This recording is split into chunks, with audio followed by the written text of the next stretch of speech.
படித்தேன், போன வாரம் எல்லா கமெண்ட்டையும் படிச்சுட்டேன். படிச்சுட்டுமா இங்கே வந்திருக்க அப்படின்னு கேட்கலாம். வெக்கம், மானம், சூடு, சொர்ண இதெல்லாம் இருந்துச்சுன்னா வந்திருக்க கூடாது. ஆனாலும் நான் வருவேன்டா, அப்படித்தான்டா வருவேன், கெத்தா ஸ்டைலா ஷோ பண்ணுவேன்டா. ஃப்ரைடே ஃபேக்ட் அடுத்து இது ஒன்று ரிவ்யூ ரிப்போர்ட். ஃப்ரைடே ஃபேக்ட்ஸ்ல இந்த வாரம் வந்திருக்கக்கூடிய படங்களுடைய ரிசல்ட் எப்படி இருந்துச்சு அப்படின்றத பார்க்க போறோம். இந்த படங்களுக்கு நம்ம ரிவ்யூவர்ஸ் என்ன சொன்னாங்க அப்படின்றத வாங்க பார்க்கலாம். காதாய மச்சி அழைக்க பச்சி உடம்ப பிச்சி கொட்டிடுவன் பச்சி.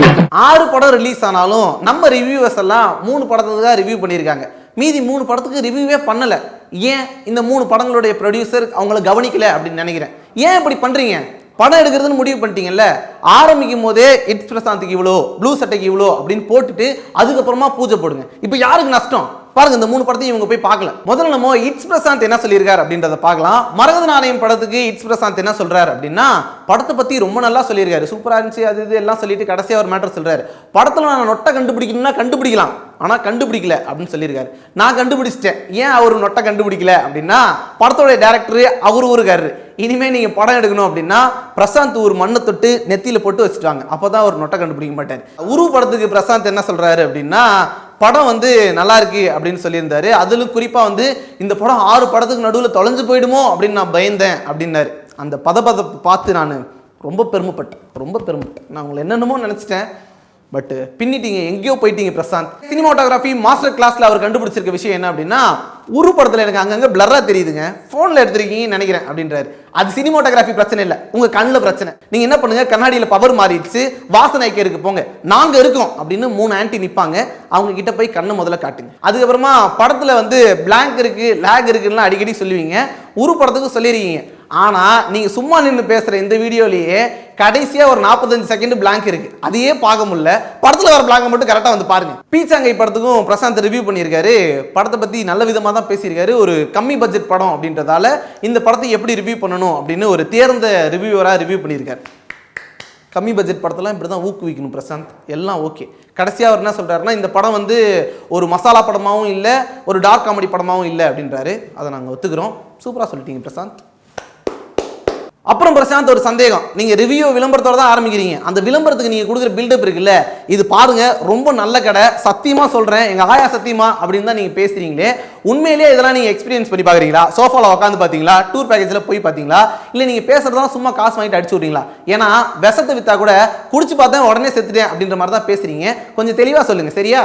ப்ளூ சட்டை மாறன் மரகத நாணயம் பார்த்துட்டு என்ன ஃபீல் பண்றாரு அப்படின்னா, கடைசியா அந்த படத்தை பத்தி என்ன சொல்றேன்னா, இந்த படம் ஒரு வித்தியாசமான டார்க் காமெடி படம் தான், ஆனால் ஸ்க்ரீன் பிளே கொஞ்சம் ஸ்லோவாக இருக்குது, ஆனால் போர் அடிக்கல, ஒரு தடவை பார்க்கலாம் அப்படின்றாரு.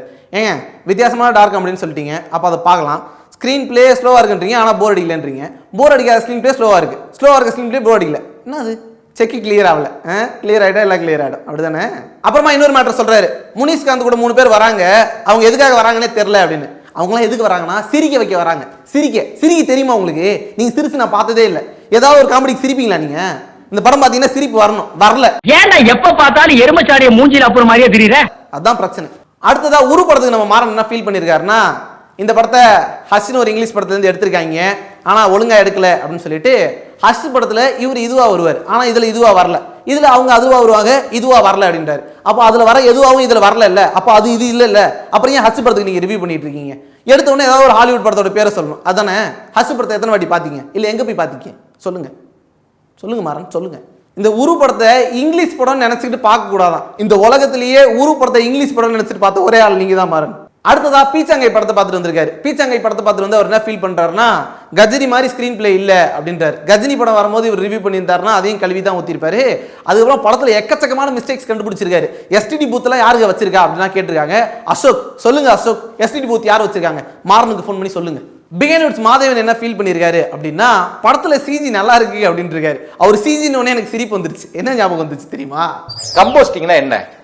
Define composting. மேட் பெயிண்டிங்னா என்ன? கரோசின் எடுத்துட்டு அவனை கொளுத்திடலாம். சிஜிக்காக உன்னை இவ்வளவு கழிவு ஊத்துனதுக்கு இதுக்கப்புறமும் நீ சிஜியை பத்தி பேசுறேன்னா உன்னுடைய மனோதைரியத்தை பாராட்டி நான் ஒரு 10 ரூபா மணி ஆர்டர் அனுப்பலான் இருக்கேன். அதுக்கப்புறமா மாதவன் என்ன பண்ணியிருக்காருன்னா, உரு படத்தை பார்த்தா அவருக்கு ஃப்ரைடே தி 13th படத்தை பார்க்குற மாதிரி இருக்கான். ரிவ்யூ ஆரம்பிக்கும் போது ஏதாவது ஒரு இங்கிலீஷ் படத்தை சொல்லி விட்டுறது, அப்போதான் நம்ம நல்ல ரிவ்யூவர்னு நம்புவாங்க அப்படின்றதுக்காக. இவங்க எல்லாம் கூகுளில் போய் சர்ச் பண்ணி பார்க்க போறாங்க அப்படின்னு நினப்பு தான். அடிச்சு விடுறது, ஏதாவது ஒரு இங்கிலீஷ் படத்து பேரை சொல்ல வேண்டியதுதான். அடுத்ததா ஃபுல்லி ஃபிலிமி போட அண்ணனுக்கு டொருனா வாங்கிட்டு வாடா. மரகத நாணயம் படத்தை அபிஷேக் ரிவ்யூ பண்ணியிருக்காரு. ரிவ்யூவில் அவர் என்ன சொல்லியிருக்காருன்னா, ஸோ அடிப்படையிலே இது ஒரு காமெடி படம், ஆனால் அதுக்குள்ள இருக்கிற characters are put into extraordinary superficial situations. எங்க மர்க்கா சொல்லு. Extraordinary superficial situations. மர்க்கா எக்ஸ்ட்ராடினரி சூப்பர்ஃபிஷியல் சிச்சுவேஷன்ஸ். நீ சொன்ன வாக்கியத்தை தஞ்சாவூர் கோயில் கல்வெட்டுல வெட்டி வச்சிட்டு பக்கத்திலேயே நீ உட்கார்ந்துக்க.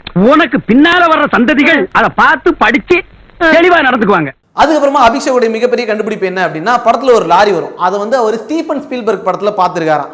அதுவே குப்பலாரி மாதிரி தான் இருக்கு. அதை நீ ஏன் ஸ்டீஃபன் ஸ்பீல்பர்க் படத்துல பார்க்கணும்? வா பள்ளிக்கரணைக்கு வா, 1 மணி நேரத்துக்கு 300 லாரி அதே மாதிரி மூக்கு வச்சு ஓடிக்கிட்டு இருக்கு. அதை இவர் ஸ்டீஃபன் ஸ்பீல்பர்க் படத்துல போய் பார்த்துட்டு வந்தாராம். ரெஃபரன்ஸ் எடுக்கிறதுக்குன்னு இங்கிலீஷ் படம் தான் உங்களுக்கு. ஃபுல்லி ஃபிலிமிலேருந்து உரு படத்துக்கு வந்து கேடி அப்படின்ற ஒரு குட்டி பையனை ரிவ்யூ பண்ணுறதுக்காக அனுப்பிச்சு விட்டாங்க. ஆக்சுவலாக ஒரு படத்தை பார்த்துருந்த விதம் எனக்கே ரொம்ப பிடிச்சிருந்துச்சு. இந்த பிரசாந்த் மாதிரியான ஆட்கள் வந்து எந்த பாயிண்ட்லாம் நெகட்டிவ் அப்படின்னாங்களோ அதையே ரொம்ப பாசிட்டிவாக பார்த்துருக்காப்புல. வாழ்க்கையை ரொம்ப பாசிட்டிவாக அப்ரோச் பண்ணுறீங்க கேடி, எனக்கு உங்களை ரொம்ப பிடிச்சிருக்கு.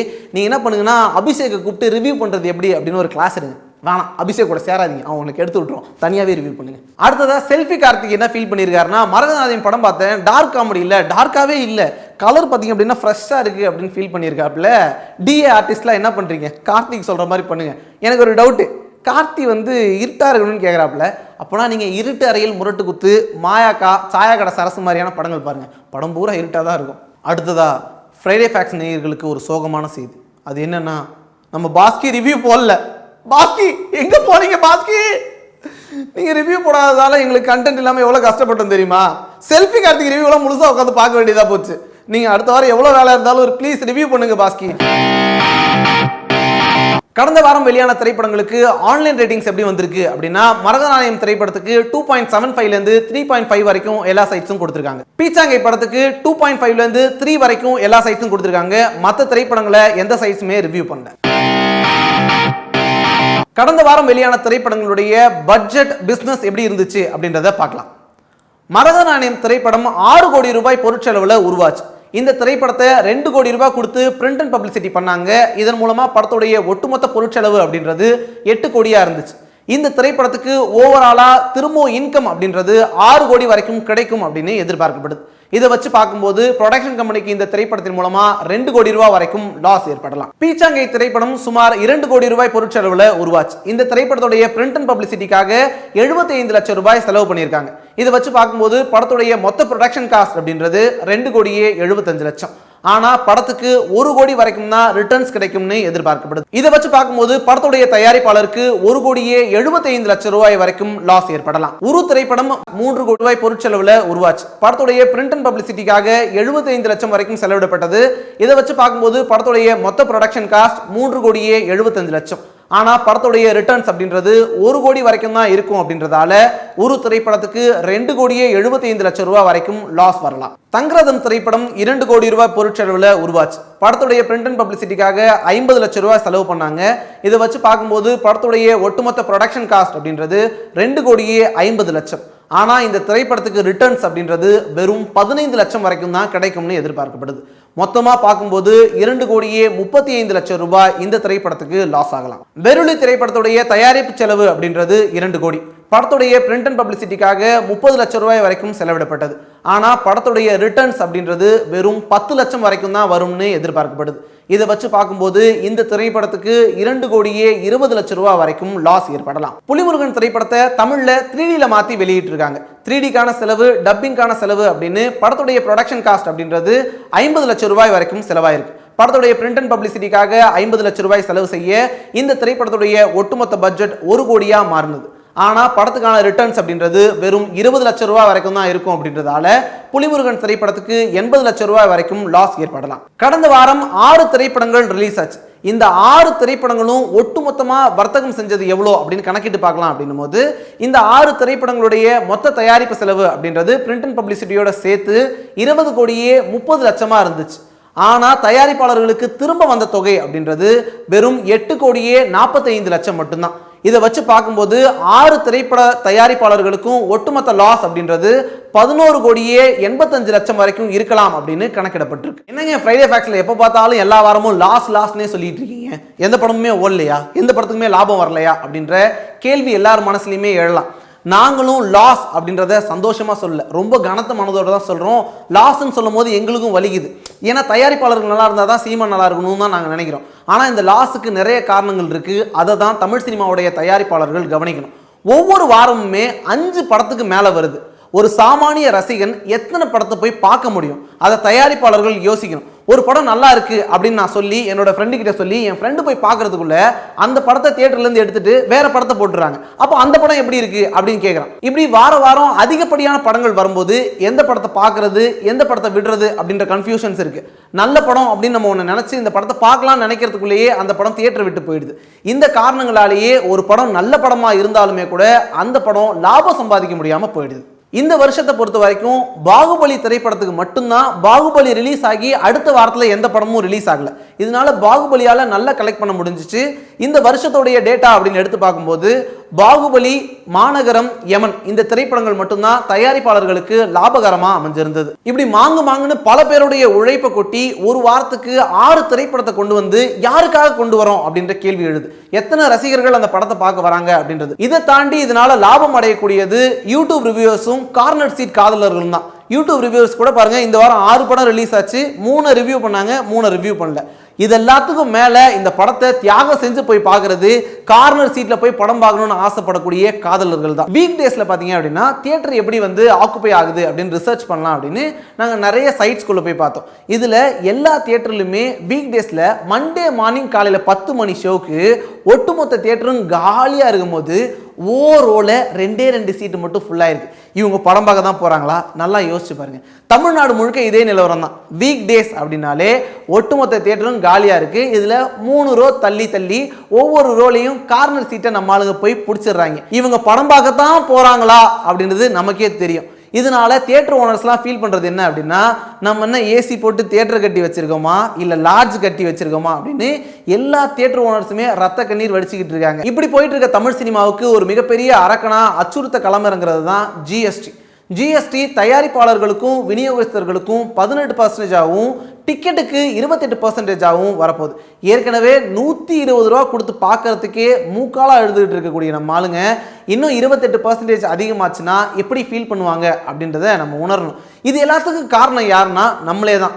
படம் ரிலீஸ் ஆகி 3 நாள்ல என் படம் 100 கோடி ரூபா வசூல் பண்ணிடுச்சு, 2 நாள்ல 50 கோடி, 4 நாள்ல 400 கோடி அப்படின்னு சொல்லி எந்த பக்கம் திரும்பினாலும் விளம்பரம் கொடுத்து, அதே போல ட்விட்டர்ல ஒரு சில பேர் இருக்காங்க, அவங்கள்ட்ட காசு கொடுத்து இத்தனை நாள்ல இவ்வளோன்னு எழுதுங்க அப்படின்றத அதை ஒரு நியூஸா மாத்தி தொடர்ந்து இப்படியே பண்ணிட்டு இருக்கிறதால மக்களும் அரசாங்கமும் சினிமா ஒரு லாபகரமான தொழில் அப்படின்னு நம்புறாங்க. அதனாலதான் இப்படி வரிய வாரி இறைச்சிருக்காங்க.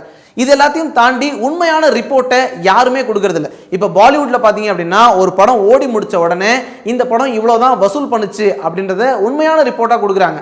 ஆனால் நம்ம ஆளுங்க இப்போ இருக்கக்கூடிய ஹீரோக்களுடைய மார்க்கெட் நிலவரத்தை ஏற்றணும் அப்படின்றதுக்காக படத்துடைய வசூலை தாண்டி இந்த திரைப்படம் இவ்வளோ வசூல் பண்ணுச்சு அப்படின்னு சொன்னதால அடுத்த படத்தை தயாரிக்க வர தயாரிப்பாளர் என்ன பண்றாருன்னா, அவருடைய படத்துக்கு இவ்வளோ வந்திருக்கா, அப்போ நம்ம இவ்வளோ இன்வெஸ்ட் பண்ணலாம் அப்படின்ட்டு ஒரு பொய்யான ரெக்கார்டை வச்சுக்கிட்டு மீண்டும் மீண்டும் இன்வெஸ்ட்மெண்ட்டை அதிகமாக்கிக்கிட்டே போறாங்க. ஏன் தம்பி சும்மா மூச்சு பிடிச்சி பொய் சொல்லாதீங்க, நான் தான் பார்த்துக்கிட்டு இருக்கேன்ல, ஒவ்வொரு படமும் ரிலீஸ் ஆன உடனே 3வது நாளே சக்சஸ் மீட் வச்சு கொண்டாடிடுறாங்கல்ல அப்படின்னு நீங்க கேட்கலாம். உண்மையிலேயே இந்த சக்சஸ் மீட் எல்லாமே பட தயாரிப்பு நிறுவனத்துடைய பிரஸ்டீஜை காப்பாத்திக்கிறதுக்காகவும் ஹீரோவுடைய அடுத்த திரைப்படத்துடைய பட்ஜெட்டையும் சம்பளத்தையும் ஏத்துறதுக்காக பயன்படுத்தப்படக்கூடிய ஒரு கருவியா இருக்கே தவிர எந்த வகையிலுமே உதவல. இது நீங்க நம்புறதுக்கு இன்னொரு ஸ்ட்ராங்கான ரீசன் சொல்றேன். சமீபத்தில் ஒரு ஆடியோ லான்ச்ல பேசின ஸ்டுடியோ கிரீன் ஞானவேல் ராஜா அவர்கள் இன்னைக்கு நிலைமையில எல்லா தயாரிப்பாளர்களுமே தற்கொலை பண்ணிக்கக்கூடிய நிலைமையில தான் இருக்கும் அப்படின்றத சொன்னார். இதை உறுதிப்படுத்துற மாதிரி தான் பல தயாரிப்பு நிறுவனங்களுடைய இன்றைய நிலைமையும் இருக்கு. யோசிச்சு பாருங்க, ஏவிஎம், விஜயா மாதிரியான ஜாம்பவான் தயாரிப்பாளர்களும் அதுக்கப்புறமா வந்த கார்ப்பரேட் நிறுவனங்களான ரிலையன்ஸ், யூடிவி, இராஸ் மாதிரியான நிறுவனங்களும், இதை தொடர்ந்து தமிழ் சினிமாவில் கோலோச்சிட்டு இருந்த super good films, Oscar films, Suriya movies மாதிரியான நிறுவனங்களும், இதை அடுத்து வந்த ஞானவேல் ராஜா அவர்களுடைய studio green, escape artist, Vendhar movies, Tirupati brothers, Ayngaran, AGS இந்த மாதிரியான பெரிய நிறுவனங்கள் ஒரு காலத்துல அதிகப்படியான படங்களை தயாரிச்சு அடுத்தடுத்து ரிலீஸ் பண்ணுவாங்க. ஆனா இன்றைய சூழ்நிலையில அதிகப்படியான திரைப்படங்களை தொடர்ந்து தயாரிக்கிறத நிறுத்திட்டாங்க. சரி, இப்படி அவங்கலாம் படம் தயாரிக்கல, குறைச்சிட்டாங்க அப்படின்னா யார் தான் இன்னைக்கு தேதியில படம் தயாரிக்கிறா அப்படின்ற கேள்வி எழும்ல. புதிய தயாரிப்பாளர்கள் தான் இன்னைக்கு தமிழ் சினிமாவில் அதிகப்படியான படங்களை தயாரிச்சிட்டு இருக்காங்க. ஒரு சில இடைத்தரகர்கள் போய் அவங்களை அணுகி இந்த ஹீரோவுடைய லாஸ்ட் படம் பார்த்தீங்க அப்படின்னா இவ்வளோ கலெக்ட் பண்ணியிருக்கு, இந்த டேரக்டருடைய லாஸ்ட் படம் இவ்வளோ கனெக்ட் பண்ணியிருக்கு அப்படின்னு கூட்டிட்டு வந்து அவங்கள ஒரு 3 கோடி ரூபாய் இன்வெஸ்ட் பண்ணாலே 10 கோடி ரூபாய் லாபம் பார்க்க வைக்க முடியும் அப்படின்னு நம்ப வைக்கிறாங்க. இதை நம்பி அவங்களும் 3 கோடி ரூபாய் இன்வெஸ்ட் பண்ணலான்னு உள்ள வராங்க. அவங்களுடைய இன்வெஸ்ட்மெண்ட் 5 கோடியா மாறிடுது. கடைசியில தான் தெரியுது போட்ட 5 கோடி திரும்ப வர்றதே இங்கே கஷ்டம் அப்படின்றது. இந்த நிலை மாறணும் அப்படின்னா தயாரிப்பாளர் சங்கம் தான் மனசு வைக்கணும். ஒவ்வொரு ஹீரோவோடையும் டைரக்டரோடையும் கடைசி திரைப்படம் என்ன வசூல் பண்ணுச்சு, இந்த ஹீரோ இவ்வளோதான் கலெக்ட் பண்ணாரு, இந்த பட்ஜெட் இவ்வளோதான் இருந்துச்சு, இத்தனை % லாபம் கிடைச்சிச்சு, இத்தனை % நஷ்டம் அடைஞ்சது அப்படின்ற தெளிவான ரெக்கார்ட். அதே போல இந்த இயக்குனருடைய கடைசி திரைப்படம் இவ்வளோ தயாராச்சு, இத்தனை ரூபாய் வசூல் செஞ்சிச்சு, இத்தனை % லாபம் கிடைச்சிச்சு அப்படின்றத தெளிவாக ரெக்கார்டாக வச்சிருந்தாங்க அப்படின்னா புதிய தயாரிப்பாளர்கள் பார்த்து ஜாக்கிரதையா இதுக்குள்ள இன்வெஸ்ட் பண்ணணும், இல்லை இன்வெஸ்ட் பண்ணக்கூடாது அப்படின்ற ஒரு முடிவுக்கு வருவாங்க. இந்த நிலையை தயாரிப்பாளர் சங்கம் உருவாக்கினா மட்டும்தான் புதிய தயாரிப்பாளர்களுடைய பணத்தையும் தமிழ் சினிமா ரசிகர்களுடைய நம்பிக்கையையும் காப்பாற்ற முடியும். ஃப்ரைடே ஃபேக்ட் அடிச்சுட இது ஒன்று ரிவ்யூ ரிப்போர்ட்.